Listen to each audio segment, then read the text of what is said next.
The tragedy and heartache behind closed doors in rural China. 4 youngsters are found dead next to a suicide note, highlighting the plight of the millions of children left behind by parents in poverty, seeking work in the cities, the human cost of making ends meet. This is Inside Story.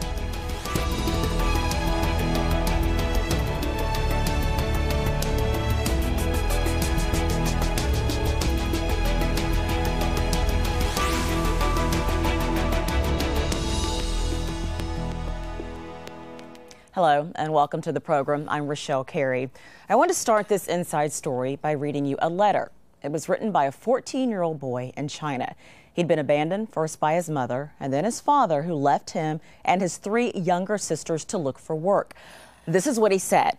"Thanks for the good intentions. I know you are good to me, but it is time for me to go.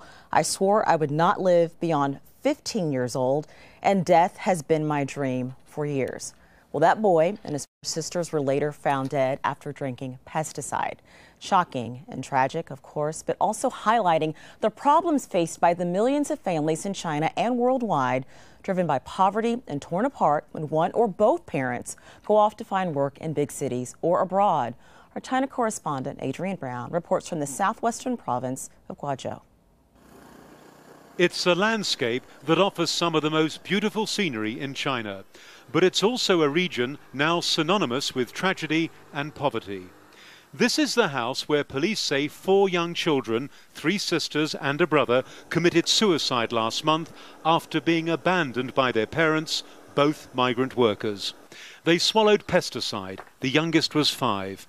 Their death has highlighted the plight of China's so-called left-behind children. Those 4 children, what they ate was worse than the food you give to pigs. Raw corn every day. No one took care of them. She is vague about why no one here seems to have raised the alarm sooner. This case is about more than just poverty. It also concerns the issue of child welfare in China and raises a number of troubling questions. How is it possible for 4 children to live in this house for so long without anyone? A neighbour, a teacher at the local school, the police, local government officials not realising what was going on. One of the reasons, there's simply nothing unusual about children living apart from their parents in today's China. Chang Chi's 2 grandchildren live with her because her son works hundreds of kilometres away. She says their mother left 5 years ago to escape the poverty all around them. She went back to her hometown. She thought life was too hard and poor here. She doesn't want to come back. Poverty is a sensitive issue in China, which is why local government officials were soon onto us, following our every movement. They were worried because President Xi Jinping had been in this same province a few days earlier, telling people that poverty was nothing to fear. We were, though, allowed to visit Lushu Village School. Out of its 93 students, we were told around 20 live with their relatives, grandparents mostly. Strict rules to control the flow of people mean they only see their parents once a year. Before we talked to the teacher, our minder spoke to her. It is not a big problem because most of the children can talk to their parents by phone once a day. In the worst case, it's once a week. A poster with an urgent message: build up confidence to battle poverty. In the city of Bijie, they're constructing new factories and offices that, in theory, could one day provide jobs that could help keep local families together. The deaths of 4 children last month is a reminder of why such an investment can't come soon enough. Adrian Brown, Al Jazeera in southwest China.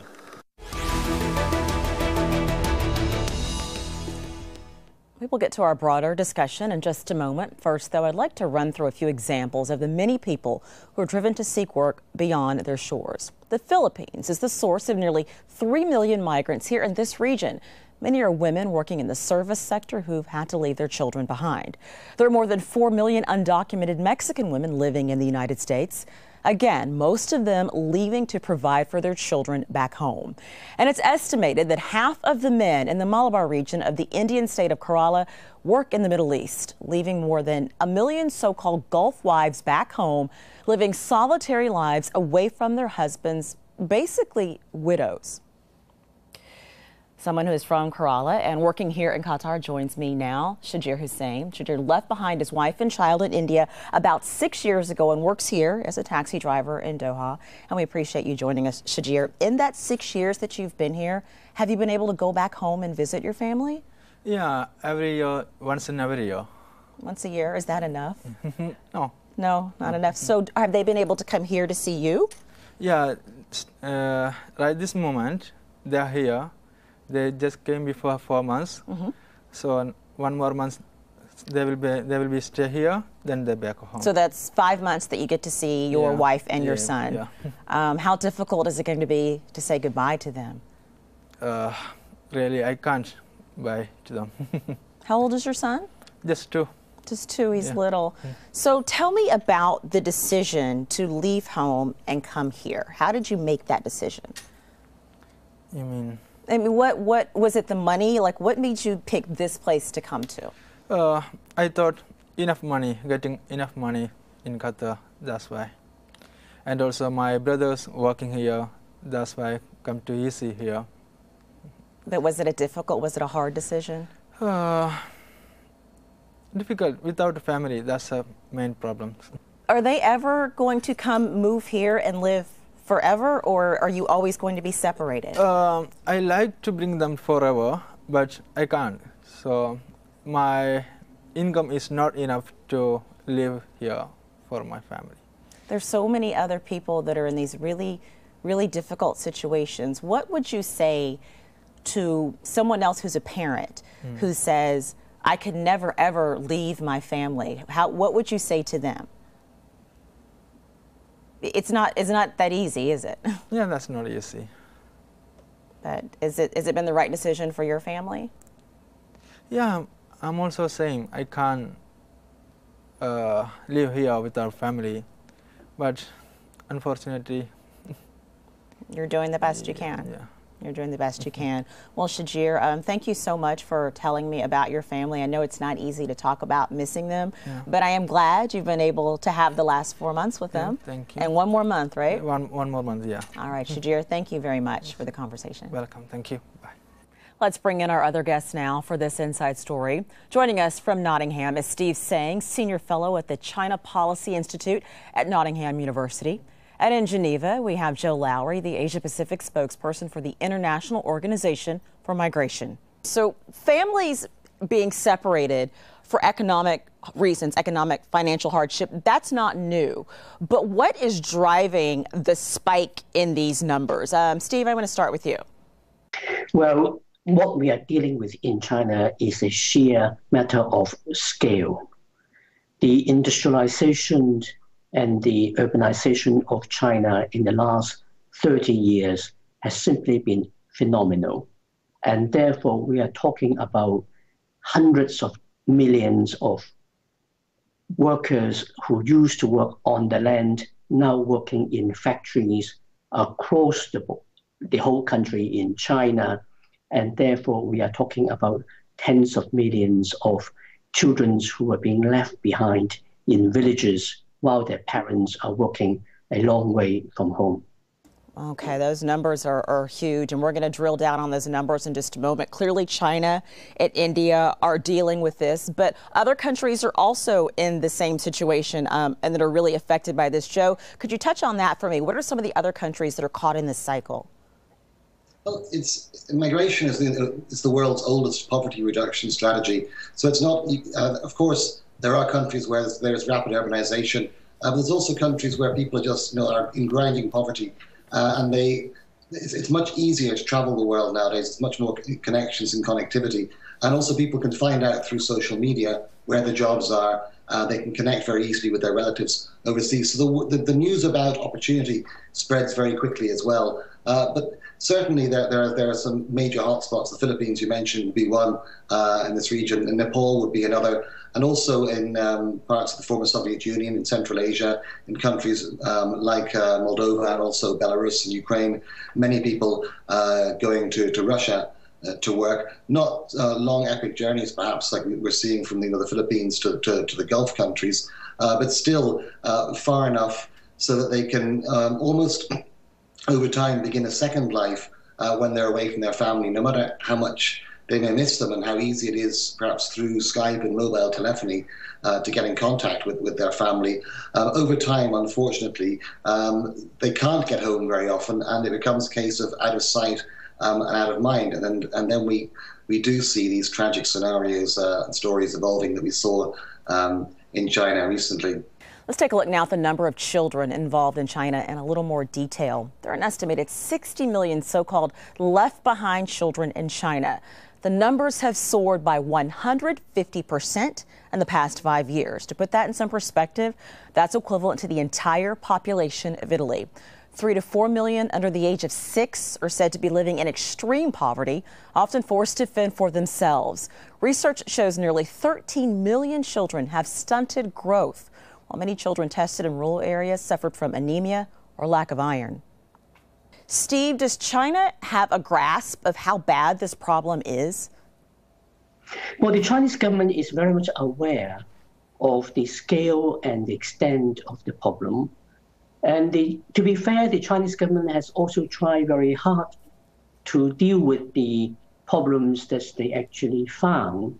And if you were interviewing a Chinese government official, he or she would tell you how many hundreds of millions of people have been pulled out of poverty in China in the last 20 years.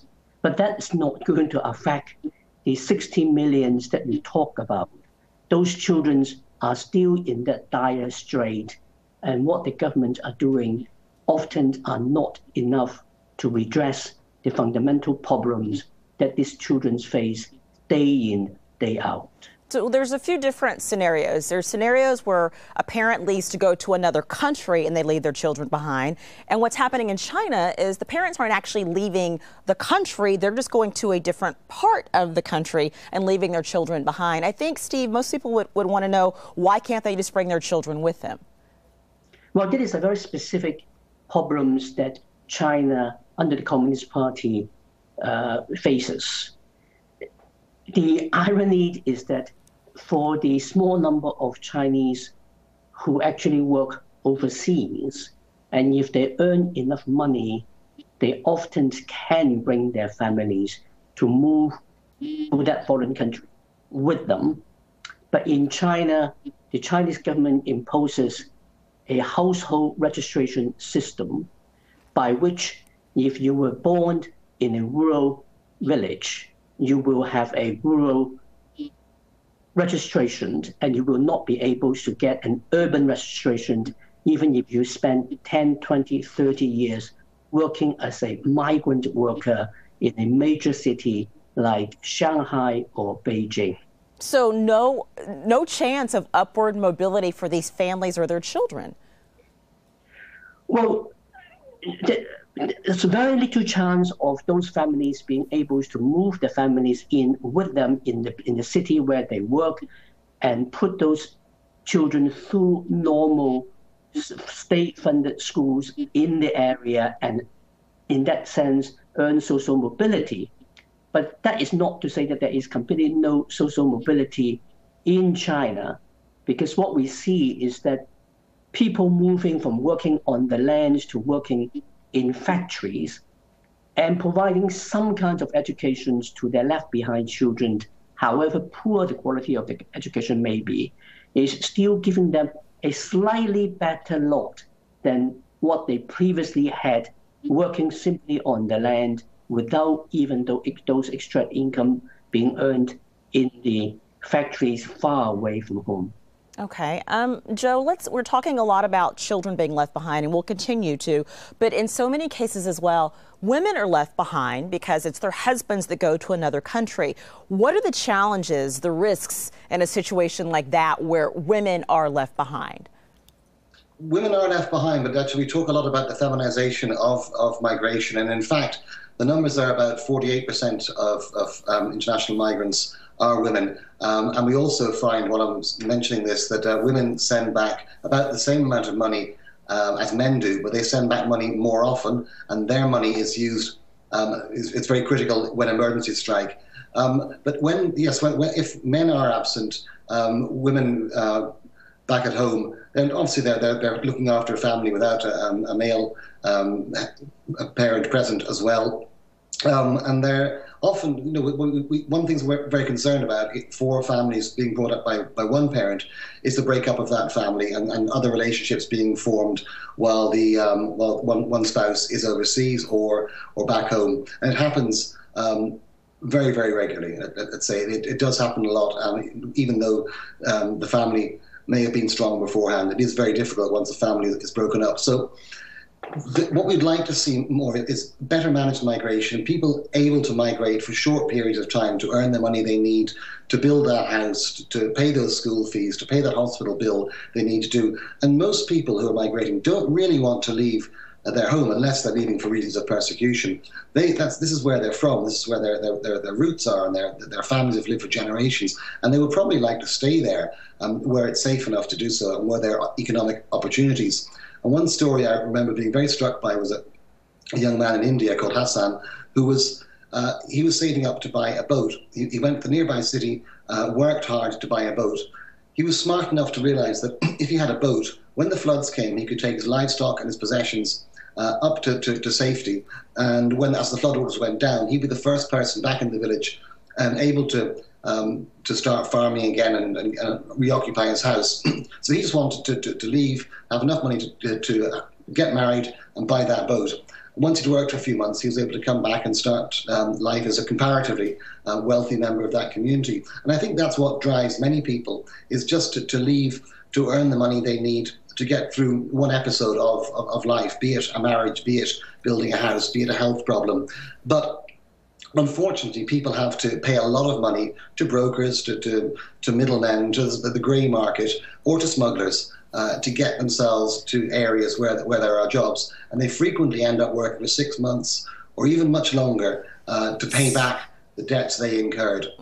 So it's really a vicious cycle. It's a hole that they dig themselves in. I do want to ask one more question, though, about the situation specifically pertaining to women. Depending on the country that they are left behind in, might they be in physical danger at times as well?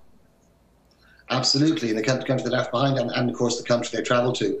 And when the sort of soft form of trafficking, how women end up in sexual slavery, is they think very often it's a friend, a very plausible friend, who says, let's go to the nearby big city or a new country where we can work selling clothes, we can work in restaurants, we can work and then perhaps as dancers. And they very quickly find they've surrendered their passport, the door's locked behind them, and they're told, you're my property now, and you have to work for me for months until such time as you worked off your debt.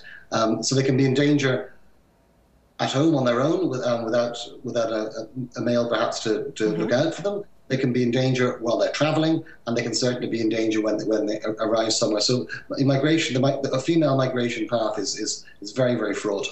Really no good options, unfortunately. Steve, what are Chinese officials trying to do about this? I mean, a situation where these poor children were unattended for so long. Are there laws against that? No, there are no laws which are against parents leaving their children behind.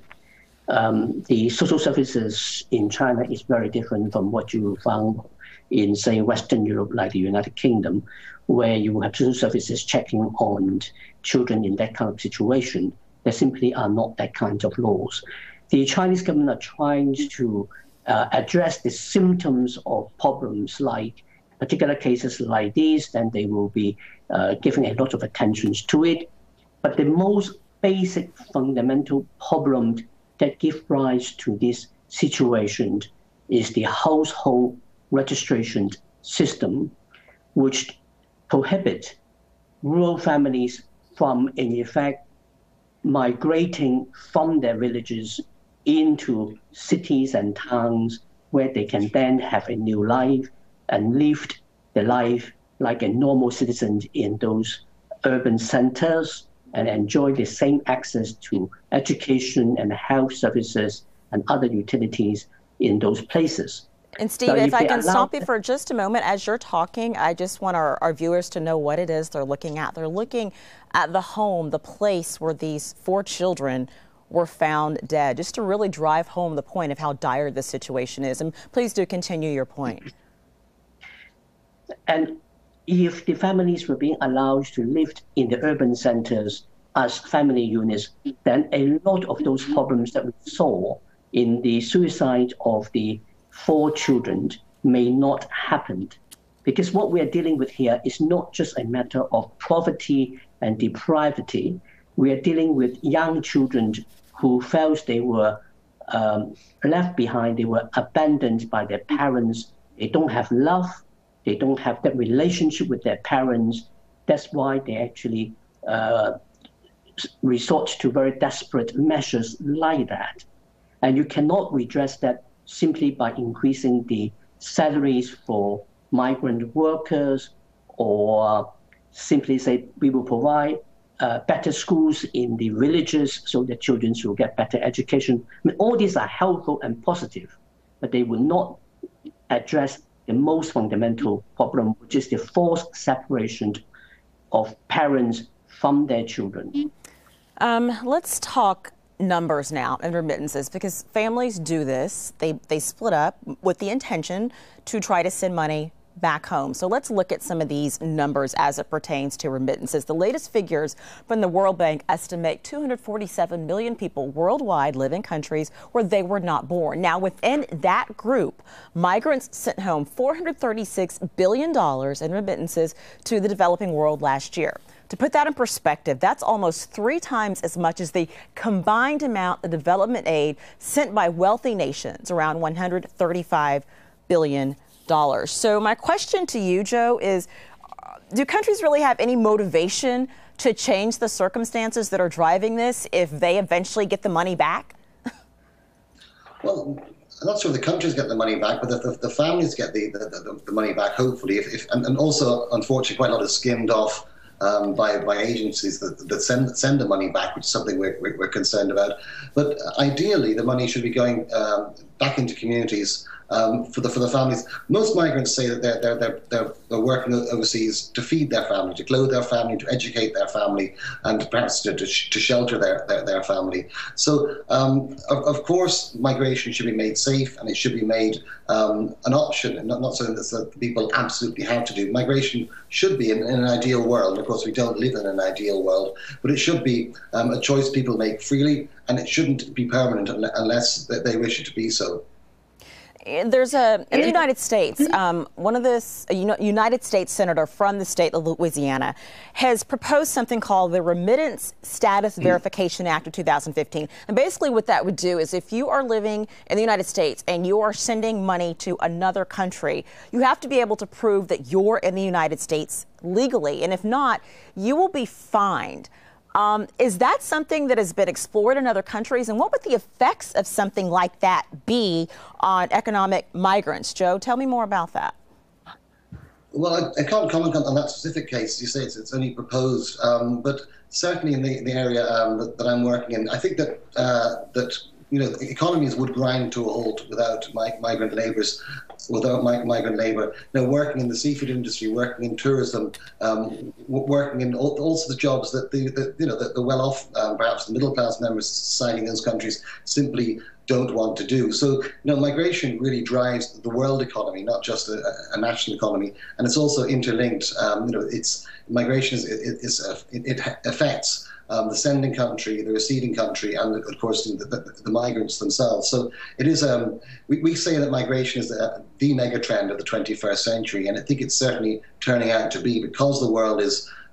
Economies are growing, booming, and busting, and it's so much more easy to travel around. And there's also so many of us on this planet, and we no longer feel that we have to work in one place, but we do feel that our home in one place is in one place. So we have this dichotomy that we might feel quite happy working overseas, but we do also have a strong attachment to where we're from, and that's why people, and those are the communities that benefit from remittances. So I think any attempt to overtax or over control the flow of remittances would probably be counterproductive.